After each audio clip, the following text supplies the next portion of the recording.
Hey everyone, welcome to NonTrivial. I'm your host, Sean McClure. The modern narrative frames structure and systems as oppressive, as though we should never be held back by systems that interfere with our ability to express our unique selves. But being ourselves at all times, with no system to govern our behavior, is its own trap. The unfiltered and unstructured life is an unproductive and unfulfilled one. I argue that there is a difference between the real you and the true you, with the latter being realized through a system of ideals, and made possible through things like ritual. In this episode, I talk about the importance of structure and how it paradoxically leads to more freedom.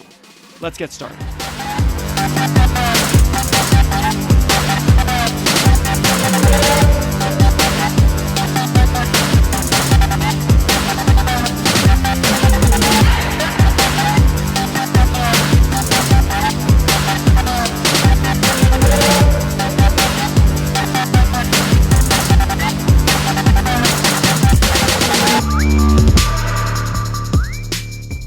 Most of us would agree that it's good to be our real selves, right? To kind of pull back some of those everyday filters and express ourselves the way we want to express ourselves. We all have unique lived experiences, and we want to be able to give that to the world. We want to be able to say what's on our mind. We want to not have to go through life constantly, keeping everything in check and having to always, second guess what we're saying. We just want to be. We just want to live. We want to express ourselves. We want the unique us to come through. And most of us would agree that that's, a pretty good thing. I mean, I think a lot of good things can come in life by being the real you. And wouldn't that be a more purpose-filled life? Wouldn't that have more meaning in our lives if we could be ourselves? We don't want to go through life, constantly under the guise of some restriction or constraint or some, kind of system that holds us back or holds us down. We just want to live. We want to be ourselves. And I think most of us would agree that, at face value, that seems like a pretty good thing. And that pretty much is the narrative of modern life today, is to be yourself, right? And we kind of are almost told that the systems that are in place, even though they're kind of a fact of life, they're kind of constraints, right? Whether that is, the education system, whether that's the government, the set of laws that are in place in society, a religion maybe, whatever it is, whenever we look at that set of those systems or those constraints, we tend to view them as things that almost get in the way of just us being ourselves, right? We just want to be ourselves. I mean, most of us would probably agree on a lot of the legal constraints, right? We understand why there are speed limits. We understand why there are laws against violence against other people, for example. But when you get into things like the education system and religion and, a lot of policies that are put in place, these can almost seem oppressive. They seem to get in our way. And I think there is some truth to that because not all systems are correct. But it's also true that complete autonomy and complete freedom can be not such a great thing. There are problems with that. We can't just take it at face value that less constraints and less systems in place is necessarily a good thing. So let's use some examples. Let's say we are going through life in a way that is just completely unfiltered and unrestricted. Is that a good thing? I mean, is it really good to have just kind of that complete autonomy and complete freedom? So think about getting drunk, for example. Most of us probably have experienced at least one point in their life or more of being more drunk than we should, having too many drinks, right? And that's a good example, maybe an extreme example, but a good example of just having all the filters essentially gone, removed. And whatever's left is kind of the real us, right? Because it's not filtered, it's not constrained, we can just do what we want. We know that when we have social situations where we're talking to people, a few drinks in feels good for that reason, right? We can be more talkative, especially if you're kind of introverted and not used to being very social. You're more relaxed, you're saying what's on your mind. But there's a point where this can kind of become problematic, right? Maybe we're talking to coworkers or even best friends, and then we start to really say what's on our mind, and then that could actually be a damaging thing. That could be something that when, you get up the next day, you start to regret, right? Maybe I shouldn't have said that. And yet it was the real you because it was in you. You were obviously thinking it, but saying it still kind of had this damaging result, potentially damaging, or at least something that you tend to regret. You can imagine, maybe anger is another example. Maybe you're not just drunk. Maybe you're just angry and you fire off a really angry email in the workplace. And then maybe about 4.2 seconds later, you're like, oh crap, maybe I shouldn't have done that. Or the next day you think that. or you just say something in the heat of the moment and then you tend to regret it later. And so if we think about, the fact that, well, if you're drunk or if you're really angry, you are saying something that is the real you. I mean, it was in you. You said it. You must have had some of these thoughts before. And yet the removal of those filters is not really all good. There's something bad about it. So right away, we can say it's not true that just complete freedom is a great thing. There seems to be a role to play when it comes to systems, when it comes to constraints. Constraints seem to have a benefit to them, right? But there's something even deeper than that there. So if we look at the regret that we have when the filters are removed, and we can say, well, maybe you regret it because, you like your friendship and you don't want to ruin the friendship. Maybe you are regretting it because you don't want to, be fired, right? And you don't want to miss the opportunities that this job gives you. Maybe you said something to your boss. Maybe you sent that angry email. And the reason why you're regretting it is because, it's going to have this after effect. It's kind of like somebody who maybe isn't, has infidelity in their relationship. And you say, oh, maybe they're only regretting it because they got caught. And if they didn't get caught, it would have been fine. Well, I don't know about that. I think the regret that comes from the things that we do, even when they are the real us, we regret them because they don't align with who we want to be. So I'm going to make a distinction here. I think there's this realization that there is a difference between what I'm going to call the real you and the true you. Okay, the real you is who you are right now. So if you remove all the layers, you remove all the filters, that's what's left. Okay, so if you just spoke your mind and you were being yourself and you took all your lived experience and just expressed it on a regular basis and you didn't care what people thought, that's the real you. But being the real you has consequences, but not just in terms of, maybe you'll lose a job or maybe you'll lose friendship or maybe people will judge you too severely. You also look upon what you do as the real you and realize, well, maybe that's not the person I want to be. Maybe that's not the person I'm working towards. And that is what I'm going to call the true you. You can come up with your own labels, but I'm just going to call it the real you versus the true you because I want to use these labels to create what I think is an important distinction. The real you is who you are right now, but who you are right now is not necessarily who you want to be. I think all of us should admit that whoever we are right now is not really who is not the end game, right? Like there's more to learn. We want to grow. We want to develop. Maybe you want to be someone who reads more books. Maybe you want to be someone who learns a second, third, or fourth language. Maybe you want to be someone who has better morality, right? When we regret something, like saying something to even a best friend when we were drunk or when we were mad, the reason why we're regretting it is not just because maybe we're damaging the relationship. I think we're looking at it and realizing that's not really who we are as a true self. That might be the real me now because I removed the filters and that's what I ended up saying. But maybe I don't like that. Maybe I don't like that about me. Maybe there's a higher ideal that I would like to live up to. Maybe a better morality, maybe erudition, maybe a higher education, not formal education necessarily, but just I want to know another language or I want to be more well-read. I want to know more about this topic. Maybe I want to be more analytical, less analytical. Maybe I want to be better at logic. Maybe I want to be better at spotting fallacies. Maybe I want to approach arguments in a more rational fashion. Maybe I'm too rational and I want to be able to get more in touch with things on an emotional level. But whoever we are right now, the real us, is not necessarily who we want to be. In fact, it shouldn't really be. There should be a lot of good things there. Don't get me wrong. I don't think you should go hating yourself. But there must be a lot that you want to improve and grow all the way to your deathbed, really, right? We should constantly be in a state of adaptation and constantly be in a state of growth. So I want to make that distinction between the real you and the true you. The real you is who you are right now. And if you removed all those filters, you would see who that is. But I think that would cause a lot of problems, not just from the fact that you're ruining relationships and maybe getting fired and judged. And obviously we have, filters in place for a reason, but also because it kind of exposes who we are right now, which is not exactly who we want to be. And so the reason why I'm saying this is that I think that the constraints and the systems can exist for a reason. Constraints can be a good thing because they can be ideals that we want to live up to. We can purposely not just go off and say whatever the heck we want because it's good to have filters in place. It's good to have systems in place that are composed of a set of ideals that maybe we aren't right now, but that we want to work towards, if that makes sense. So constraints, if done right, systems, restrictions, could be restrictions on moral behavior. They could be restrictions on, how to speak in front of people and maybe putting a smile on your face on a regular basis, even if you're not always happy, trying to approach arguments in a rational fashion, even if you're really angry and you don't want to be particularly rational in this moment.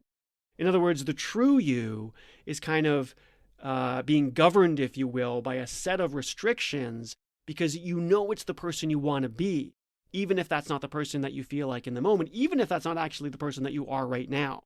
The real you has a lot of great stuff about it. But there's also this other stuff, this other crap that kind of gets in the way because you know it's not the true you. The true you is actually reflected in the system by which you live your life, the ritual, if you will, which we'll get into in a bit, by which you live your life, the structure that might seem like it's imposing. It might even seem like it's a bit disingenuous. If I meet someone and let's say they're always kind of romantic with their wife or something, and it kind of comes across as a bit fake, and it's like, well, come on, isn't that kind of corny? Or someone who is always seems to be maybe a bit dispassionate. Maybe when they go into arguments, it's almost like you're trying to get something out of them, you're trying to get a rise out of them, and you just can never get a rise out of them because they're always approaching it very logically. And you might say, well, that's kind of disingenuous. Are you really that logical? Maybe someone is very pious in life, right? Maybe they come across as always taking a religious view on something, and you kind of, rolling your eyes like, oh, come on, you can't always be religious, right? And in some ways, it is kind of disingenuous because you're right. Not everyone can always be logical or rational or spiritual or religious or atheist even, or whatever the thing is. And yet, I think what they're doing, if they're doing it right, is they're living a targeted based life. And what I mean by that is it's not that they're trying to be disingenuous. It's that they're setting up a set of targets for their life as a structure. They're putting a number of constraints in place because they know that's the true them. That's what they're trying to work towards, right? Now, there is such a thing as being disingenuous, obviously. People can be very fake, but there's a difference between being disingenuous and living a life full of a good structure, a good ritual, a good set of targets that you try to do every day. Maybe that person smiles every day, not because they're actually happy, but also not because they're being disingenuous, but because they know that, smiling on a regular basis has a really good byproduct in their life. It tends to lead to good things, and it's the true you, not because I think I'm supposed to be happy all the time, but because I think it's a good thing to work towards, to just be amicable around people. Right? I'm not talking about being super, super happy and having a ridiculous, some of these servers, these waitresses or waiters that come to you at the restaurant and they're super, super bubbly and it's kind of like eye-rollingly annoying. Like that's kind of disingenuous. But if it's someone who just always puts a general smile on their face, or someone who has a certain amount of healthy dispassion about them because they try to be rational, if it's somebody who, maybe they're being spiritual or maybe they're being atheist or whatever their structure is, but it's their true self. It's the thing that they're working towards. So let's just step back a little bit. So I said at the beginning, we all want to be our real selves. I get that. And we should be the real selves. There's lots of good, unique things about us that we want to bring to the world. But if you just take that at face value and you remove the filters, we see that there's a lot of problems with that. It can get us into trouble.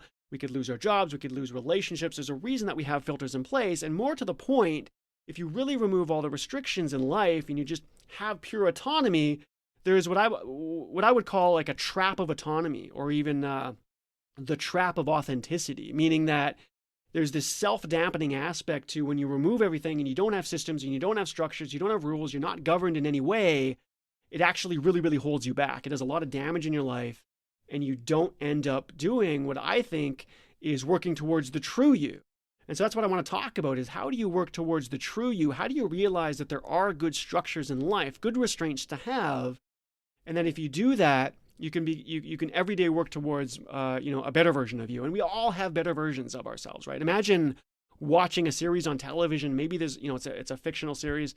And maybe there's a character in that show that you almost kind of look up to. Maybe they have this, maybe it's the way they approach debates or arguments, and maybe they have this resolve about them, or maybe they have this kind of morality, which is almost unrealistic and yet still kind of cool because it would be neat to have that as a target in your life to work towards. Maybe the true you wants to have that kind of resolve or that kind of morality, maybe their worldview, the way they approach situations, maybe their erudition, maybe their knowledge, maybe they seem very well read, whatever it is, even though it's kind of unrealistic because, well, sometimes people are going to get angry or you can't know everything or there's no way you can be that rational all the time. But that doesn't mean you can't structure your life around those set of ideals. and live, not because you're trying to be disingenuous, but because you're trying to live what I would call a targeted based life, right? You have those targets in place, you have good restraints, you have a ritual, if you will, a system that isn't oppressive, but that keeps you adapting to something that's better than you are right now, if that makes sense. So we want to be real, but a complete lack of filters and restraints is actually its own trap because it gets you into trouble. You can ruin relationships and exposes kind of not necessarily, it exposes who you are today, but that's not necessarily who you want to be. So I think when you look at the difference between the real you and the true you says we should have some structure in place. Those can be based on a set of ideals that we want to live up to, and it can make sense to structure your life in that fashion. And so I think there is actually much more freedom to structure than there is to a complete removal of a structure of ideals that you want to live up to. And that's what I want to talk about now, is that mechanism of why structure actually leads to freedom. So if you just think of the definition of freedom, you might think, well, it's a lack of constraint, right? It's like full autonomy, it's a lack of filters, it's a lack of laws, it's not being governed. I don't think that is freedom because as per the conversation I just had, those points I was just making, if you do that, it holds you back. It constrains you. There is this trap of authenticity. There is a trap of autonomy, meaning that if you just totally release the filters and you have no structures and you have nothing governing your life, you end up not really going anywhere. You end up in this very kind of self-dampening state. It keeps holding you back. You can't make connections. You can't make relationships. You can't get what you do out the door. To be free is to take your unique creativity, to take your unique ideas and your unique lived experience and be able to get it out the door. What I mean when I say get it out the door is to build things, to create things in life that actually bring fulfillment to your life. And that can only happen is if you can rein in all the chaos, the beautiful chaos that makes makes the unique you, and anchor it in a way that gets it out the door, that converts it into something that people can use and can see and can enjoy. Maybe that means writing on a regular basis in a blog post, or maybe that means writing a book. Maybe that means producing art. Maybe that means literally creating physical sculptures in wood or clay. Maybe that means architecting something new. Maybe that means putting social programs together. Whatever it is, we are meant to create and to build. I mean, if you really want to feel free, you need to be able to rein in your beautiful chaos and anchor it onto a system, onto a structure that's going to allow that to happen. So I don't think freedom is the lack of constraints. I don't think the freedom is a lack of structure. I think freedom is bred by structure. Freedom is made possible by structure. It's made possible by having systems in place that enable us to get our beautiful chaos out the door, if that makes sense. So we need to rethink about the definition of what freedom is and realize that structure is good, system is good. Now, I'm not saying all systems are good. I'm not saying there's no such thing as an oppressive system. I'm not saying that as long as you have a structure, then you're good to go. That's definitely not the case. So I'm going to talk about how to put something effective in place. But I want to, again, just step back. We want to be our real selves. We know there's a lot of good stuff to that. But at face value, that is not actually a good thing because it causes all kinds of problems. I think there is the trap of being yourself too much. There is that trap of authenticity, if you will. That trap of autonomy where just that alone gets you into all kinds of trouble, holds you back, doesn't really allow you to be free. It's actually a trap. It constrains you. That's the real constraint, is the naive belief that a lack of system, a lack of structure, a lack of ritual is going to somehow free you. It's not. It's going to trap you. When you put a good structure, a good ritual in place, that is what enables you to rein in your beautiful chaos and get things out the door and produce value and really give you a very free feeling of fulfillment. Okay. But why does that work? I mean, why would a set of constraints allow you to build more, produce more, to actually feel free? Well, this comes down to what I would consider the tractability of very hard problems. I talk about solving hard problems, non-trivial problems, hard problems being problems that have a lot of epistemic uncertainty, real world complexity, right? Things that don't have obvious solutions to them. You can't just use deduction to whittle your way down to the answer. You can't just use analysis to try to figure out the best path. And that's very much the real world situations that we face every day. Well, the only way to make those tractable is through trial and error. We have to vigorously embrace trial and error, which really means that you have kind of three main ingredients, right? And you see this in natural selection, you see this in nature, you see this in any kind of tractability to hard problems, which is you have to have a lot of variation. So you have to try a lot of different things. You have to have a lot of iteration. You have to try it again and again and again. And then you have to have a kind of selection where you select the best pieces and you select them forward. You move the best pieces forward. Well, the only way to do that is to basically focus on just the process itself. Meaning, instead of trying to say, well, what should I do within my life? What are the tasks I should specifically work on? How much time should I work on it? What is that going to lead to? Instead of doing all that kind of lower level analysis, what you should just focus on is creating variation, doing many iterations, and selecting forward. Just focus on the high level process itself. And the more that you can do that, the more beneficial kind of second order and third order byproducts you're going to have, the more benefit that's going to bring your life, the more freedom you're going to have, the more you're going to be able to rein in your chaos and be able to produce many things. Because again, the only way to go through life and to figure out, what to work on and how to produce a lot of things, what you're doing is you're solving problems. You're regularly solving problems. And these problems are hard. They are not subject to deep analysis. They're not subject to deduction. You can't whittle your way down in this kind of purely logical fashion. You have to embrace the mess. You have to have a lot of trial. You have to have a lot of error. And only through massive trial and error can you get there. So how do you get a lot of massive trial and error in your life? Well, this is where structure comes in. When you have a structure in place, it allows you to embrace the chaos because it anchors it, and it anchors it in a way that works. It anchors it in a way that is commensurate with how nature happens. In other words, a good system, a good structure exists for a reason. It exists because it has stood the test of time. It's because people have realized that this particular structure, or a structure like it, tends to rein in a lot of the chaos and anchor it in a way that allows it to be funneled towards something productive. So it's not a system that's trying to oppress or to hold people back. It's a system that works. Only certain structures in nature are commensurate with producing outputs that are actually feasible, that are actually tractable, that actually produce good things. So when you get a good structure in your life, what you're doing is you're finding a set of anchors that rein in the chaos, that facilitate the trial and error, that allow you to have a lot of creative and ingenious ideas, that allow you to bring your unique, messy self to the situation, but to do it in a way that gets things out the door. That's why structure works. Good structure, a good system works, because it anchors the chaos. It doesn't get you away from chaos. It doesn't get you away from expressiveness or expressing yourself. It doesn't get you away from all that beautiful mess. It allows you to leverage the beautiful mess. It allows you to take the trial and error. And the more you just focus on just the process, the more trial and error you will get. Because what holds you back when it comes to solving hard problems is the analysis. It's when you try to create these causal stories. Well, I want to know how this leads to this and this leads to this. That robs you of the ability to embrace high levels of trial and error because it gets you fixed on one thing or a few things, and you think you're going down the right path. You need to let go of that, embrace the uncertainty, do a lot of trial and error on a regular basis, and the way that you do that, the only way you can do that is with a good structure. Okay? So we want to be our real selves. We know that's important. It is important. It's really, really good to be the real you. But at face value, it's highly problematic. If you don't have any kind of structure in place, we see that there's this trap of autonomy, right? There's this trap of being just the real you because it creates all these kinds of problems. It ruins relationships. And more to the point, it gets you away from the true you. And the true you is what you're trying to become. The true you is the set of ideals that you want to work towards.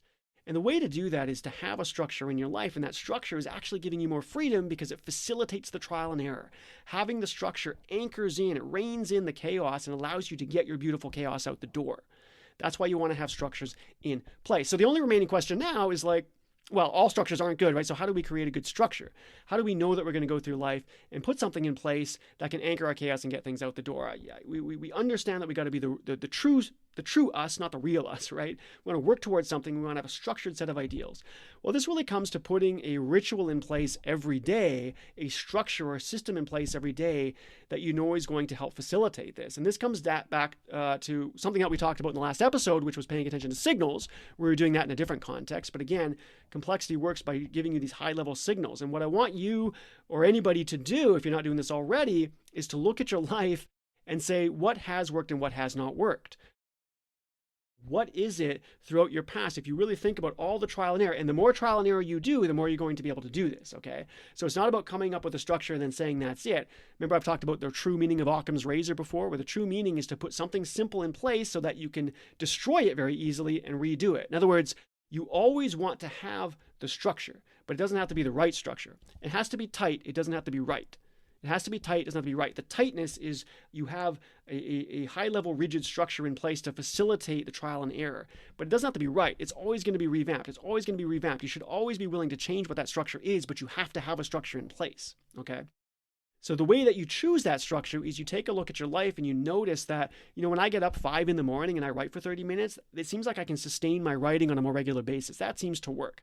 I notice that when I try to just work out by myself, it doesn't work very well. But when I go with a bunch of friends, it seems like I'm more motivated to work out. So that seems to work for exercise.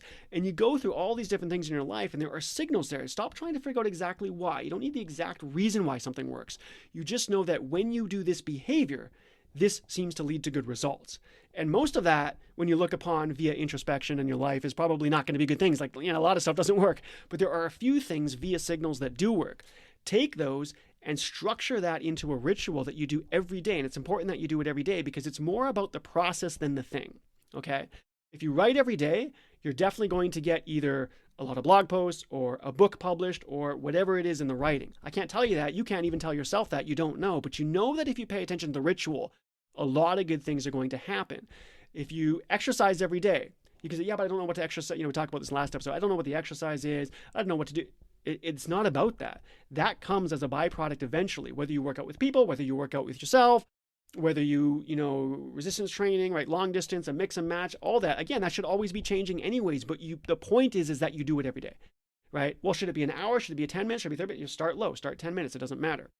Having the ritual in place means you focus on the process. It's all about the process. You have to have variation, you have to have iteration, and you have to have selection. And if you do that, and if you structure that set of constraints, and it's a set of constraints because every day I get up and almost as a ritual, I'm going to do these sets of things. I don't know what it's going to lead to. I know it's going to keep changing, but I always have that structure. That structure will breed you freedom. That structure will rein in your beautiful, unique experiences and your chaos and put it into something that allows you to get that out the door. You might not know exactly what it is. I don't know if it's a book. I don't know if it's a blog. I don't know if it's a podcast.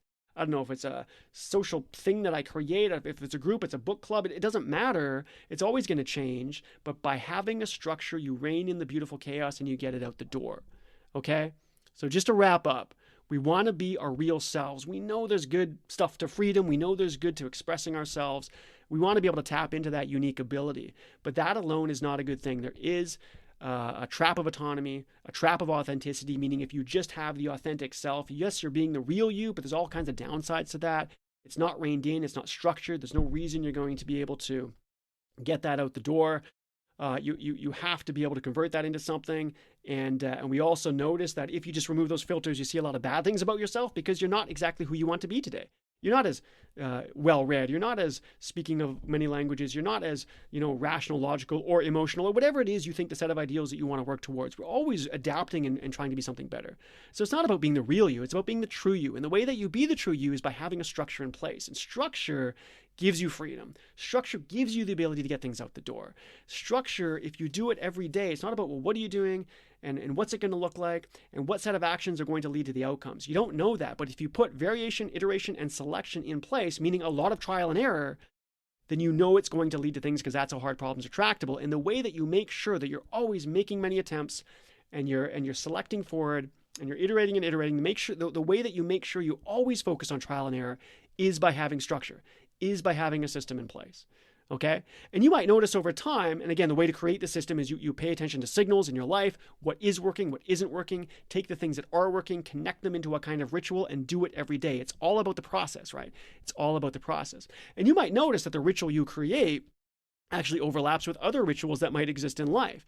You might notice that a certain exercise program that someone is offering has about a 70% overlap with what you created, and that's okay. It doesn't have to be completely uniquely your own system. You might say, hey, that's a good system. You might notice, a religion has a set of things that they do on a daily basis as a ritual that overlaps with half of what you discovered yourself. And you might say, you know what, that's kind of attractive. Maybe I'll go talk to people there.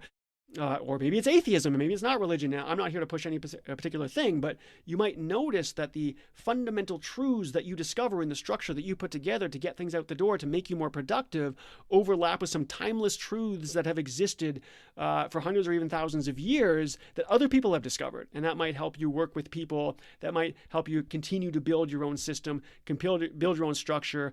You look at today's economy and say, I think maybe this aspect of democracy and capitalism is good, but these other aspects are not good. They are genuinely oppressive, right? Maybe they don't have that true meaning of Occam's razor built in, where the structure's put in, but you keep reinventing it. Or maybe it's kind of like the micromanagement I talked about in the last episode, where you can have a system, you can have a hierarchy in place, but if you're intervening too much at the level below, then it's actually fragile and problematic. So this is not an argument for systems at face value being good. It's that structure is needed to have the freedom that you're seeking. And if you work towards paying attention to signals, you can create really good structures. You can create good rituals throughout your day. And it becomes all about that, all about the focus on the process. And if you do that, you can truly have the freedom that you want and bring value to the world and be not the real you, but the true you. Okay, that's going to be it for this episode. Thanks so much for listening. Hey, I just want to say, if anybody can take a few seconds to go over to Apple Podcasts and just give me a 5-star rating, assuming you liked what you heard, it really helps a lot. Kind of helps you rank a little bit higher, brings more attention to the podcast itself. So it's pretty easy. Just go to Apple Podcasts, you scroll down on that on NonTrivial, and there should be a place to give it a 5-star rating. If you could go ahead and do that, thanks so much. But as always, to everybody, thank you so much for listening. Until the next episode, take care.